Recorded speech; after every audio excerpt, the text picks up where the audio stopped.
Alright, ku vast range kuoli kasitondaba omanyanzize bampita simple nyambo ntambulize video eno because gano gakagwawo ate pay attention to whatever is gonna be said in this video. Sharing Alien Skin just a few minutes ago avuddeo nakola TikTok live. Mu TikTok live eno mu revealing de bintu bingi nnyo. Alien Skin eno live gyabaddeko mu butuufu azze nga alimu n'ekiyongobero oluvannyuma lwa mawulire aga circulating all over the country nti Alien Skin ne ganga ye benyigidde mu butemu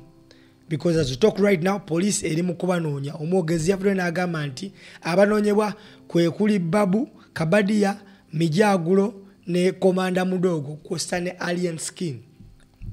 Tetumanyi lwaki police endaba batwalo bayamaliriza question I don't know. Alien Skin ategezeze eggwanga nti ebintu byonna ebitambulira ku ye ebirimu violence oyina bibuuza family emu newankubadde nga family tagyogedde. However ayongedde maaso n'atuwa hinted eraga family gyayogerako agambye okuva eyo family we baamukuba oluyi omuntu yenna logical ategeera ni yakuba Alien Skin oluyi yali palaso otegeerawo nti ali ku Mayanja family. Emabega kaawo rango zibado between Fangon ne Chameleon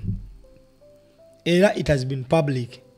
Amawulire g'omwana okufa we gavuddeyo omu ku bantu abasizo kitekamu amaanyi ng'ayagala justice for that young man yabadde Chameleon. Alien Skin avudde n'ategeeza nti byonna ebituuseewo bali mu musibako matu ga mbuzi kumuliisango. Era mu vidiyo eyo n'atulaga ekisosonkole ky'essasi kyasanze mbu ewuwe mbu waliwo abakireese ewuwe baagala mussaako mbu ayina emmundu. Neba netumanyiddwa mu nsi muno tambuza vidiyo nze ngenda ddukuwa mu vidiyo eyo yennyini Alien Skin akakasa nti buli kimu ekimutuukako it has been orchestrated by the Mayanja family. Waliwo apologist wa Alien Skin y'omu blogger we Kyaliwe abeera nnyo ku mikutu egy'enjawulo mujja munoonyaako. Yavuddeyo n'ategeeza eggwanga mbu Alien Skin olunaku lwe baakuba oyo muvubuka mbu teyaliiwo yali agenze ku show. Kaweddemu njagala owulirize ebigambo Alien Skin byayogedde mbu ng'agezaako okuwa poliisi obukakafu ku bye bamussaako. Remember banoonyezebwa ku musango gwa murder. Vast range tambuza vidiyo eno kisharing etuke ku buli omu. Ampita simple naye gwe fitwale industry beera live buli kaseera bamala oyimba beera ka live nenzire ewaka ne wabawo ka live akankwatiddwa nga ntuuse ewaka lwali balime kumpayiriza nti mukubo kuba awo makati awo reality tekuli edit naye ekyo kyonna ekituukako muteeka ngawo embeera bamulaba musobodde enkambwe ennyo eya justice kyonna ekintuukangako abale bange mubamanyi mubalaba kye bantuusangako mukikubisangamu ali basobodde.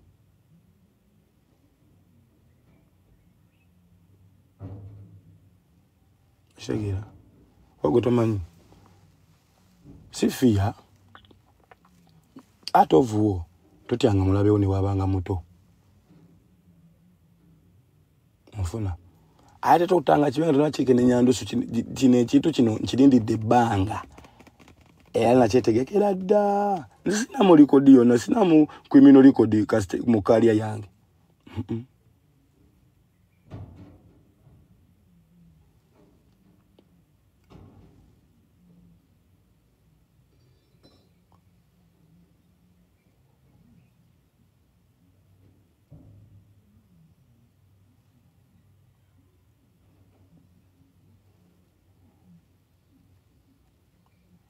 Ojala baba imbi nga begasse bonna Adebe fola boyi bafe nenga siba boyi bafe industry enkadde against industry empya tuwadaganya tisagala kusiga buchayi mu bantu tisagala kusiga buchayi mu bantu bwe babanga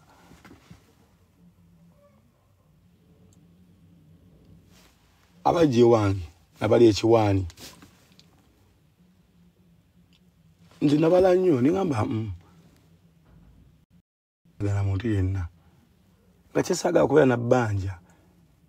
ebyokulwanalwana mu bya vibe nga ne sente zitulimye ofuna nze mwe mulabe wange bwavu era nfuba nnyo bameni bange obajjamu embeerere ya adweya ate mbateekemu eno embeera y'okunoonya sente omulabe waffe bwavu omulabe waffe ali invisible si muntu kuba ne bwolwanagana n'omuntu togenda mukwata ate muki togenda mukwata mu nsawo groups zibeerawo abolaba balwanyisa group ino fango ni neki group be batemo bagala okunzita kyova bana be bapointinga muno gwe batya yatusibiyeko oyo kimenke sinti no beba bogeranga bakulimino ali ni wejjeke eggaali eggaali ekuumanzi kyogamba nze nfuna nnyo sente nyingi tino kambe n'abantu baba na 2 oba 3 buli ketufunye tugabanaako gamanzi nange sinabye nkozesa sente notuuka nogamba percentage bwekiti bati abo nze singa nafadda kati nze bansindika kabaniganga nakakuba olimba olwasooka awo mbozi enkola butonka nyimba nga 3 wange sinamala kuba sitya denja tandikira entalo z'endongo lwakuba namanya nti business jenze mbwetu mbagamba bituufu sifunanga kusanyuka kyanga ntandika kuyimba kati bobola bifana byange bikadde ate eddako nali muneno singa kati empale tezikyantuuka kyokka abambi bannanga abalaba akuba yiti mu myezi 3 abamunene nga taddeko n'amatama gwebuuze nze lwaki nze sigejja mwana sina muntu gwenzijonkera nasalawo nembeera eddaala apukamingi jangu ovume nga bw'oyagala kasitoba nga kikwongerako silwakuba nti sinooma na famire yange nabannazaala nabadoogo bali ku TikTok nemanya nti nno business inagenda mazina ga nkima ate omukirangulina ginkooneko naye kino kisusse kati nze nakubibwa amayinja iganga nali ku mukolo gw'NRM abankuba amayinja nga bate bakisinde kyokka yambukinga ogenda okuyimba kwogwo omukolo ate gwe nalaba nga anoonyeka miliyoni ku ssaawa nga mugamba the lion is back kitegeeze no bali bazenze enfiire eri ngeno waliwo oba nfuna ate bwe natuuka ogenda mu ddwaliro nze nagenda Nairobi kubanga nagenda Nairobi nga nze kimanyi nti nno mmiri kwesa amanyiiyo tasobola tumayo olwali okulinya yalinnyirawo gomanye kyali e Kenya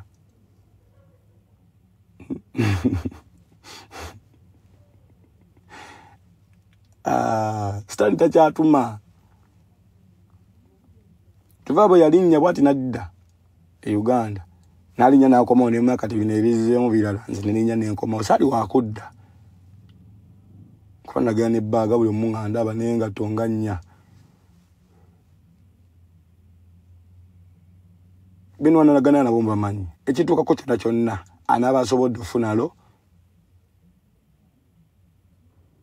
tukutadde mulekerawo okuba bafaani baffe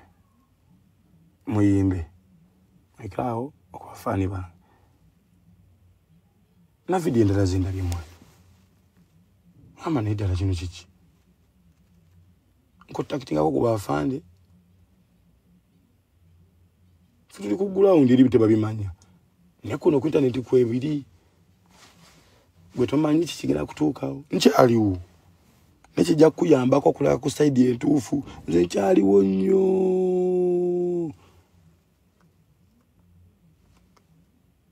sigenda kukkirizibwa kukwatibwa kwensere kulimino ate sigenda kwekweka naye positi ginateekayo ennaku 2 lwaki mukuggwako ate era gaffe tunoonyezebwa kyoba positi yange temwagirabye munonyeza kunzi ya postinze ngaine video zili mu abantu oba mwagana ffe tusiuke empesa ate twandike kwetema muloze tuli muganga wo sidi muganga wo eno ganga yange yina bino bandi yange crew fango ni crew ya mbali kainwana gana anti ati ni nata n'umuntu tana luyimba gono nyoto limba n'ensululu badenga batuma ngamba no omuntu ajja kwejjayo eyefuna linda swajimanya afunya connection easy abo gabya banene okay paka natuka tulaba banene bamwe baliwa tukwataganye tugenda pointing amwe tuna watu pointing tugende n'ekyo enako ebbiri zaweddeko ripoti nafuluma ale ripoti eyo nze njikola abafani banga batulugunyizibwa kubanze tebasobola kuntuukako kunsiika naye ate waliwo abatambula bokka kusanga otya nefulaga ejo emirembe gye twaleeta zinagalako kubeera neutral siri bwenaalemu siri wa opposition opposition ne banumba bonga balagirira ali nebikola byokola bira nenga gwe obera otya safe ku level je ndiko kati kwa sinyigirizibwa nti nne kyamazima ngabwe nali mu 2017 bili abiri nti bwenkyali then olaba ntuso okwata nga sinatuuka nnyo kwate kuba yuti banaffe kati goma obuzibwe emisango wemba nkwatiriddawe mulabanga bakulimino gwenja mufune ku batabani banga mbabuze wama ali ni abakozesa aki ngati muna tuwairiza singa mumpane kasente kubanga bavubuka abali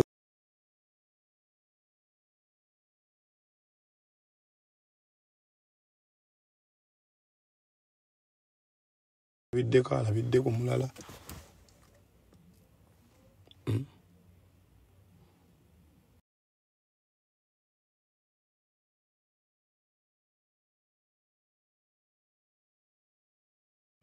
ndafunamu akadde akasomoza buli kimwe ekiri ku nsi kikolewa muntu bwe mbanga mulabanga dogo namuse ku level yange nga nakatayo omu katonda nansonyiwa ekyo nesigamba gwe ngamba ono fangu ni soja anyigirizibwa olaba afaani bange banyigirizibwa nosanga faani nga ina sad story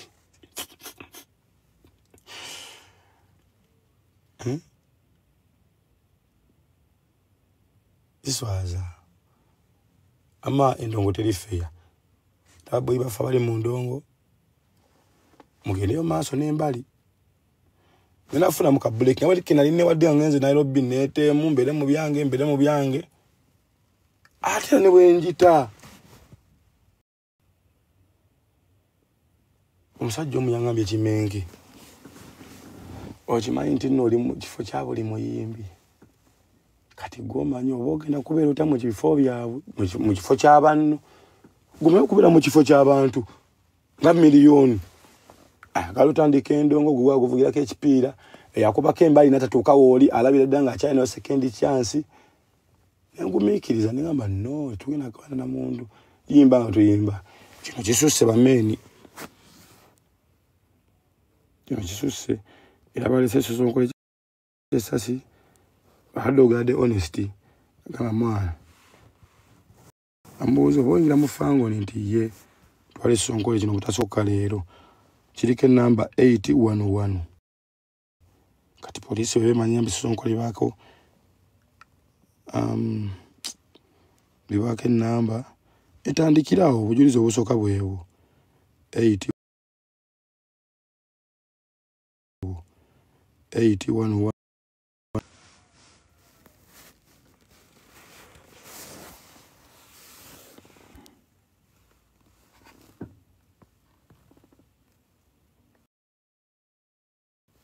namba muzila badumira siraba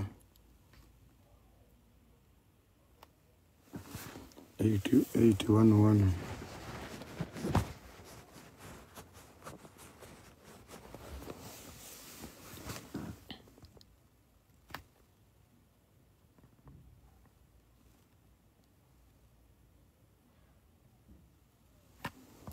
Tegera Tufiye okubeera open nammwe okukwatagana bulungi tulina obutamenya mateeka n'amateeka oba ge gafuba mmenya amateeka then mumpe ku ssente nange mbamenyera amateeka nange nsobola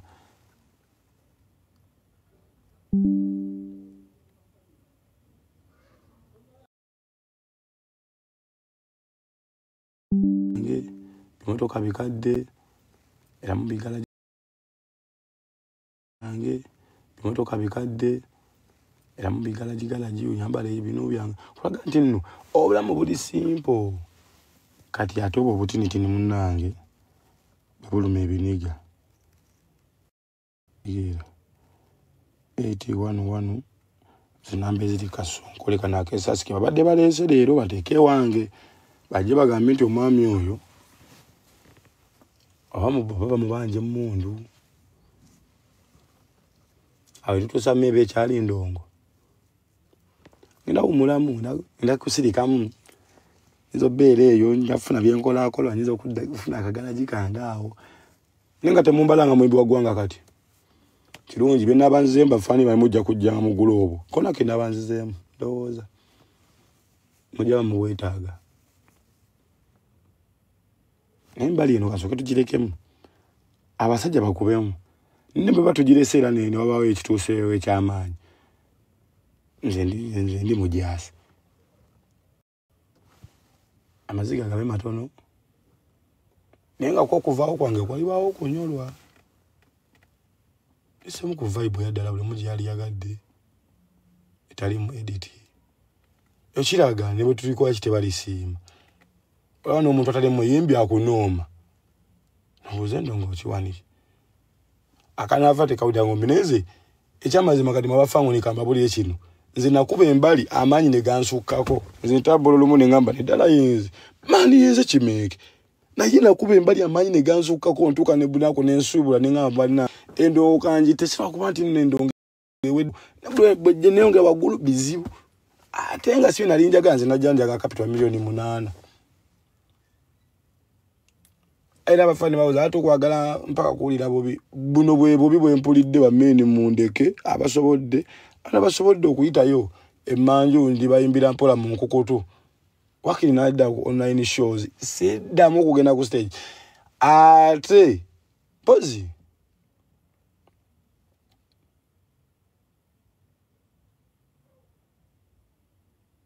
tasukenzeko mbulamu bwangu makanika